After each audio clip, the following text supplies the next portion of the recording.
요즘 유튜브를 보다 보면 정말 화가 나는 순간들이 있습니다. 댓글창에는 이런 글들이 가득합니다. 60대 은퇴는 어쩔 수 없다고 하지만 요즘은 50대 은퇴자도 정말 많아요. 그런 젊은 친구들이 갈 곳이 없어 하루 종일 TV 리모컨만 가지고 놀고 아내로부터 삼식이라는 소리를 들으며 살아간다는 고민들 말입니다. 저도 여러분과 같은 입장에서 이런 이야기들을 보면서 깊은 생각에 빠집니다. 과연 이들이 정신 있는 사람들인가? 아니면 은퇴를 빌미로 처음부터 쉬려고 작정한 사람들인가? 개인적인 입장에서 보면 구분이 가지 않을 때가 있습니다. 하지만 제가 확실히 말할 수 있는 것이 있습니다. 당신의 은퇴 이후의 삶이 어떻게 될지는 전적으로 당신 자신에게 달려있다는 것입니다. 제 은퇴 경험담 10년을 어떻게 살았나? 저는 지금 은퇴한 지 10년이 넘었습니다. 정확히 말하면 명예퇴직입니다. 정년이 3년 남은 시점에서 과감한 결정을 내렸습니다. 저는 철밥통이라고 불리는 공무원으로 정말 성실하게 38년을 일했습니다. 단순히 일만 한 것이 아니라 그 직업의 영혼까지 담아 근무했습니다. 정부에서는 여러 번 표창도 받았습니다. 명예퇴직을 신청할 당시 저는 퇴직 사유에 승진 누락에 대한 불만이라고 솔직하게 적었습니다. 이는 저의 젊은 기질을 그대로 드러냈습니다. 하지만 인사 담당 직원의 간곡한 부탁으로 결국 개인 사정으로 수정했습니다. 제가 근무한 부서의 모든 사람이 그 사실을 알았지만 저도 모두가 승진을 할 수 없다는 현실을 이해하고 있었기 때문에 불만은 없었습니다. 그렇게 10년이 지났습니다. 제 삶은 어떻게 변했을까요? 저는 지금도 여전히 매우 바쁩니다. 주 3일은 새벽 6시 이전에 집을 나섭니다.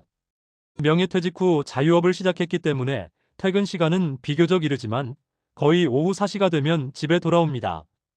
그렇다고 해서 집에 오면 쉬는 시간이 많아졌을까요? 아닙니다. 귀가 후에도 여전히 할 일이 남아 있습니다. 저는 적은 자금으로 주식 투자를 하고 있습니다.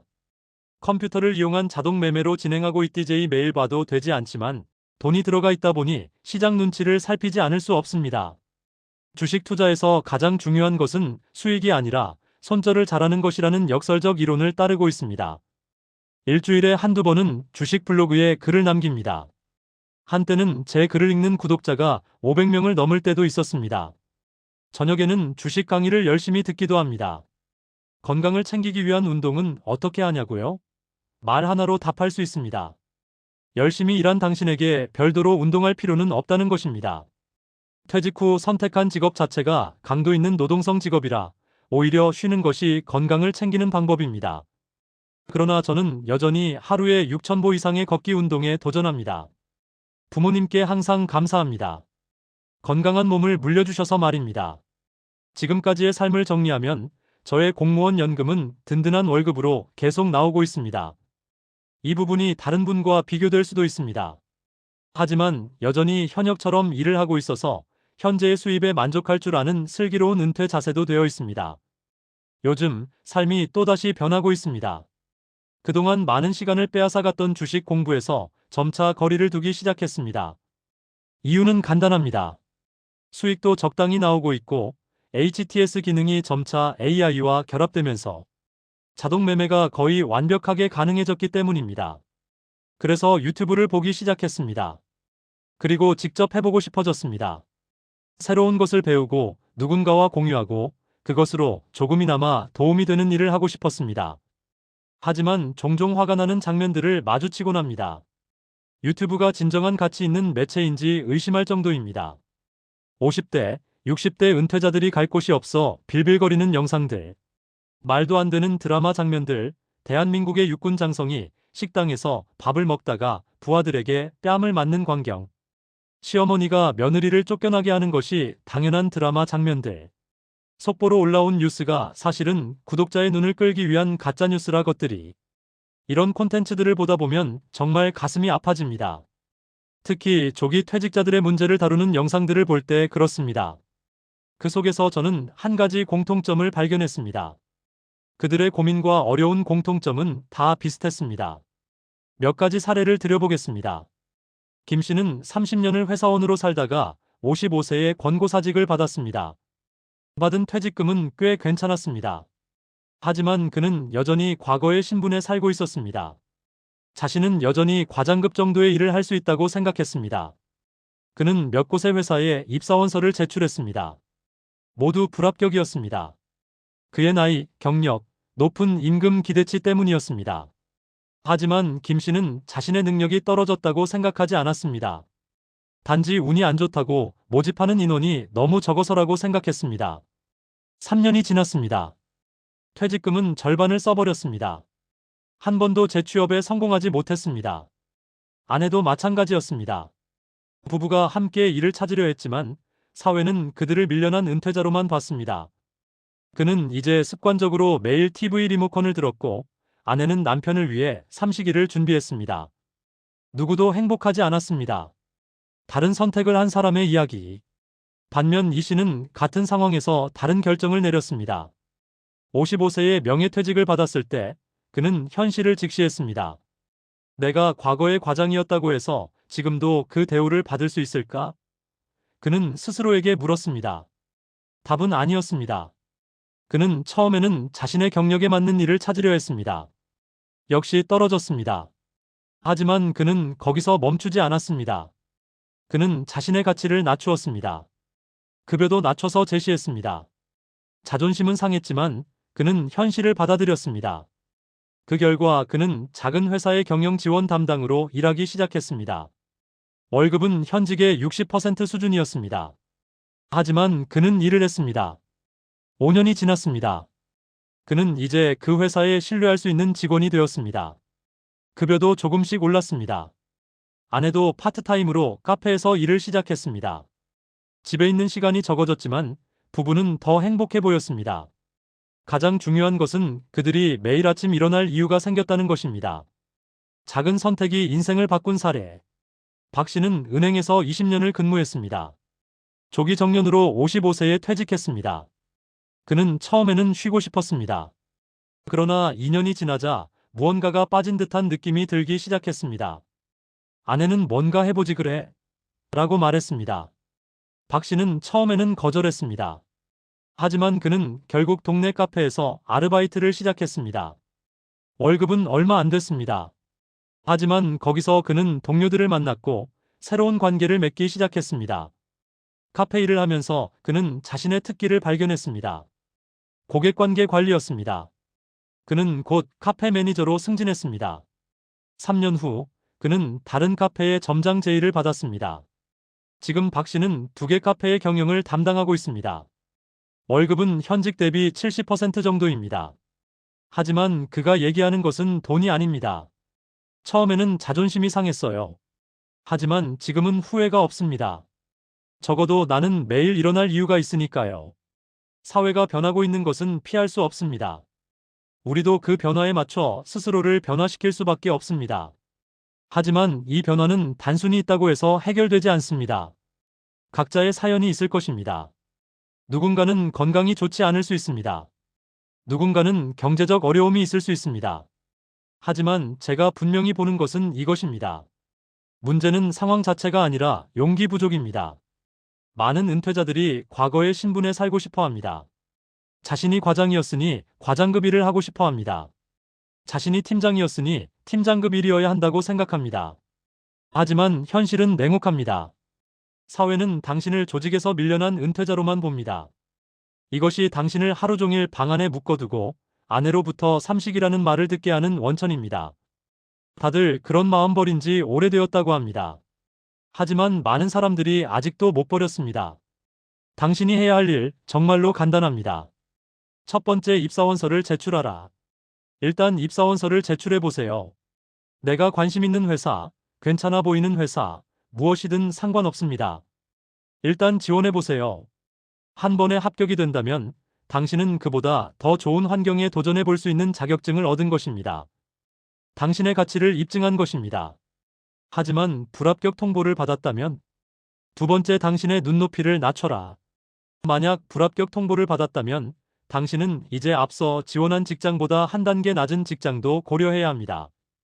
그런데 대부분의 사람들은 이 사실을 모릅니다. 아니, 알면서도 인정하지 않습니다.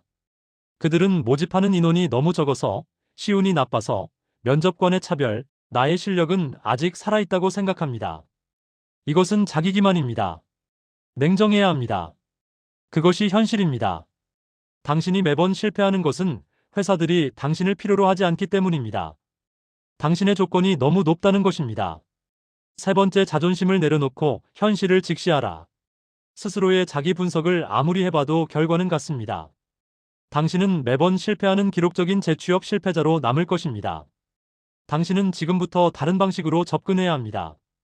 은퇴자가 이 사회에서 살아가는 방식은 점차 자신을 낮추는 것 외에 다른 방법이 없습니다.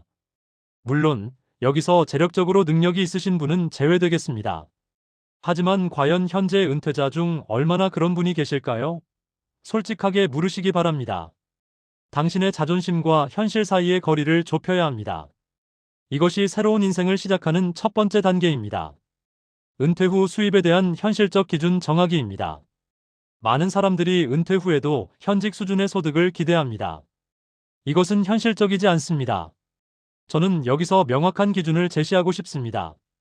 은퇴 후 수입은 현직 수입의 약 12 정도를 기대하는 것이 적당합니다. 좀 더 자기 시간을 만들고 싶은 분은 13입니다. 이것이 현실입니다. 더 이상의 돈을 벌어야 하는 분도 계시겠지만 제 생각으로는 그런 분들이 해결하기는 정말 어렵습니다. 더 절약하는 수밖에 없습니다. 다음은 취업의 골든 타이밍입니다. 대부분 은퇴자의 희망은 일단 좀 쉬자입니다. 저도 그랬습니다. 하지만 취업은 빠르면 빠를수록 좋습니다. 65세가 넘어가면 회사는 사실 노인 취급을 하지만 63세까지는 그래도 취업이 잘 되는 편입니다. 은퇴 후 그동안 하고 싶은 일 많이 있을 것입니다.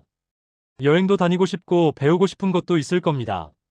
하지만 100세까지 경제적 자유로부터 조금이라도 해방일을 맞이하고 싶으면 취업의 골든 나이를 넘기지 않았으면 합니다. 다음은 현재 수익은 적어도 오래 할 수 있는 직종에 선택하는 것입니다. 60대 이후 직업을 자주 변경하는 것은 좋지 못합니다. 나이가 들수록 받아주는 입장에서 보면 불편해할 사람이 되어가기 때문입니다. 그래서 저는 시간 자절이 자유로운 자영업을 선택한 것이었고 성공적 자리를 잡았습니다. 그리고 은퇴자는 같은 업종의 경쟁자로부터 좋은 조건의 사업을 시작할 수 있는 이점도 충분히 살려가시기 바랍니다. 어떻게 표현하면 은퇴 후 수익은 인생 보너스입니다. 젊은 경쟁자들은 생존을 위한 수익이 나와야 하지만 은퇴자는 생존에 도움을 되는 수익에 만족할 수 있기에 보다 유리합니다. 저는 이렇게 묻고 싶습니다. 당신은 정말로 쉬고 싶은가요? 아니면 쉬려고 하는 것을 정당화하는 것은 아닐까요? TV 리모컨을 들고 있는 50대, 60대를 봅시다. 그들은 정말 행복해 보입니까? 아내는? 자녀들은? 저도 쉬고 싶었습니다. 38년을 열심히 일했으니 이제 쉴 때도 됐다고 생각했습니다. 하지만 저는 그 유혹을 이겨냈습니다. 왜냐하면 저는 알고 있었기 때문입니다. 계속 일을 하지 않으면 내 정신이 더 빨리 망가진다는 것을 말입니다. 은퇴는 일의 끝이 아닙니다. 은퇴는 다른 형태의 일의 시작입니다. 아직도 시간은 충분합니다. 당신이 60대라고 해서 모든 것을 포기할 이유는 없습니다. 당신이 시니어 유튜브나 드라마에 빠져 있다고 해서 다시 도전할 수 없는 것은 아닙니다. 우리는 100세 시대를 살고 있습니다. 당신이 60대라면 평균적으로 40년이 더 남았다는 뜻입니다. 40년을 TV 리모컨이나 시니어 유튜브에 빠져서 보낼 것입니까? 지금 당신이 할 일은 매우 간단합니다. 자신의 자존심을 조금 내려놓고 현실을 직시하고 용기 내어 한 발 내딛는 것입니다. 처음에는 자존심이 상할 것입니다. 자신이 했던 일보다 낮은 급여를 받는 것이 힘들 것입니다. 젊은 직원들 사이에서 일하는 것이 어색할 것입니다. 하지만 3개월, 6개월, 1년이 지나면서 뭔가가 달라질 것입니다. 당신은 매일 아침 일어날 이유가 생길 것입니다. 자신이 누군가에게 필요하다는 느낌이 들 것입니다. 그리고 이것이 진정한 행복의 시작입니다. 내일 아침을 달리 시작하시기 바랍니다. 마지막으로 이 글을 읽으신 분 중에 현재 은퇴 상태에서 고민하고 있는 분들이 있으실 것입니다. 혹은 곧 은퇴를 앞두고 있는 분들도 있을 것입니다. 제가 드리고 싶은 말은 하나입니다. 은퇴는 끝이 아닙니다. 은퇴는 새로운 삶의 시작입니다. 당신이 어떤 선택을 하느냐에 따라 그 삶이 행복할 수도 불행할 수도 있습니다. 그것은 전적으로 당신에게 달려 있습니다. 김 씨처럼 과거에 집착하면서 5년을 낭비할 수도 있습니다.